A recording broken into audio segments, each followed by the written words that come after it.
Mot de remerciement à l'occasion de mon ordination. Excellence, Monseigneur Félicien Moinama, avec le Luisa, Monseigneur le vicaire général, distinguées autorités politico-administratives en vos titres et qualités, révérend Père, chers consacrés, chers membres de ma famille, chers frères et sœurs dans le Christ. En ce jour de grâce pour l'Église, par l'imposition des mains de notre évêque et la prière consécratoire, m'appelle au ministère du diaconat, mon cœur est habité par une profonde action de grâce et une sincère émotion. Avant toute chose, je rends grâce à Dieu, source et origine de toute vocation. Si je me tiens aujourd'hui devant vous comme diacre de l'Église, ce n'est ni par mérite personnel, ni par un quelconque privilège humain, mais uniquement par la grâce et la miséricorde de Dieu. Comme l'écrit Saint Paul, qu'as-tu que tu n'aies reçu? 1 Corinthiens, chapitre 4, verset 7. Tout est don, tout est grâce. Je voudrais tout d'abord exprimer ma gratitude filiale à votre Excellence, Monseigneur, pour la confiance que vous me témoignez en m'appelant aujourd'hui à ce ministère.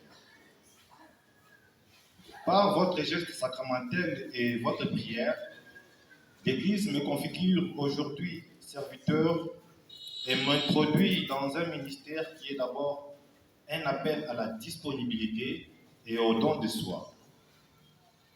Je vous assure, Excellence Monseigneur, de mon respect filial, de mon obéissance et de ma disponibilité au service de notre Église particulière. Je voudrais également remercier très sincèrement Monseigneur le vicaire général qui a bien voulu être le prédicateur de ma retraite spirituelle en préparation à cette ordination. Monseigneur, vous avez partagé avec moi tant de réflexions profondes sur la vie du ministre. Mais ce qui a particulièrement capturé mon attention, c'est l'ordre des priorités dans notre mission. À travers vos enseignements, j'ai compris que si la tradition parle des triamunera, c'est-à-dire la triple mission d'enseigner, de sanctifier et de gouverner, le premier service du ministre est d'abord l'annonce de l'Évangile. Conformément au terme de notre retraite, j'ai intégré que pour que l'œuvre de sanctification porte du fruit dans les cœurs, il faut que la foi soit d'abord éclairée par la parole. Cette mission me concerne tout particulièrement comme diacre. En recevant l'évangéliaire, je deviens officiellement le serviteur de cette parole que j'ai mission de proclamer et de transmettre. Saint Paul le dit avec force. Le Christ ne m'a pas envoyé baptiser, mais annoncer l'évangile. 1 Corinthiens chapitre 1, verset 17. Sachez, Monseigneur, que vous n'avez pas prêché dans le désert. Cette conviction habitera mon ministère au quotidien. Je voudrais également adresser un mot de gratitude à mes deux maîtres de stage probatoires.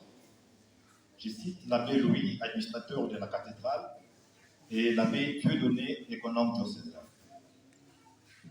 Je vous suis profondément reconnaissant pour votre accompagnement, pour votre confiance et pour tout ce que j'ai pu apprendre à vos côtés. À travers votre ministère et votre exemple, j'ai découvert la réalité concrète de la vie pastorale et la beauté du service de l'Église. Je tiens aussi à saluer le dévouement de tous mes formateurs et vous, mes grands frères prêtres, membres du clergé de l'USA, qui avez contribué à ma formation humaine, spirituelle, intellectuelle et pastorale. Ma reconnaissance s'adresse également aux autorités politico-administratives ici présentes.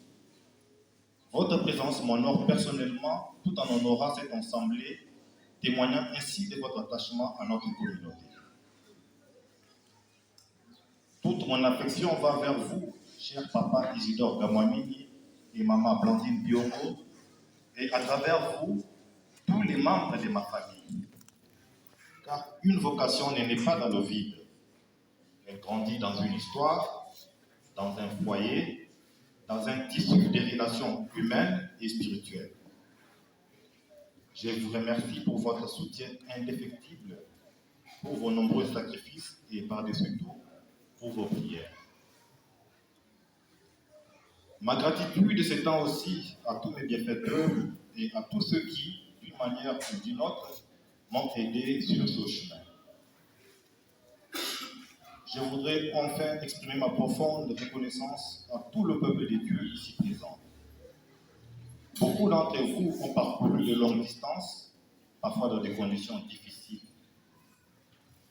Votre présence est pour moi un signe d'affection fraternelle et un encouragement précieux. En recevant aujourd'hui le diaconat, je suis profondément conscient que ce ministère est avant tout un appel au service. Le diacre n'est pas ordonné pour lui-même, mais pour l'Église. Il est configuré au Christ serviteur, lui qui a dit « Le Fils de l'homme n'est pas venu pour être servi, mais pour servir ». Marc 10, 45. Traditionnellement, le diacre est appelé à servir dans 3 domaines: la parole, la liturgie et la charité. Excellence, Monseigneur évêque de Luisa, Monseigneur le vicaire général, distinguées autorités politico-administratives en vos titres et qualités, révérend Père, chers consacrés, chers membres de ma famille, chers frères et sœurs dans le Christ, permettez-moi enfin de penser à tous les miens qui ont trépassé avant ce jour de grâce, afin que le Seigneur leur accorde la paix éternelle.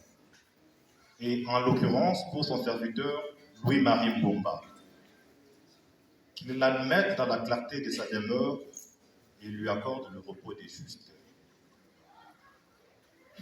Je confie mon ministère à la Vierge Marie, servante du Seigneur. Qu'elle m'apprenne chaque jour à dire comme elle: voici le serviteur du Seigneur. Luc 1, 38. Que le Seigneur, qui a commencé en moi cette œuvre, l'amène lui-même à son accomplissement. Je vous remercie tous pour votre présence et pour votre prière. Puisse Dieu vous bénir abondamment. Faites à Lusa le 31 mars 2026. Abbé Apollinaire Kitoko Kamwami, nouveau diacre de Lusa.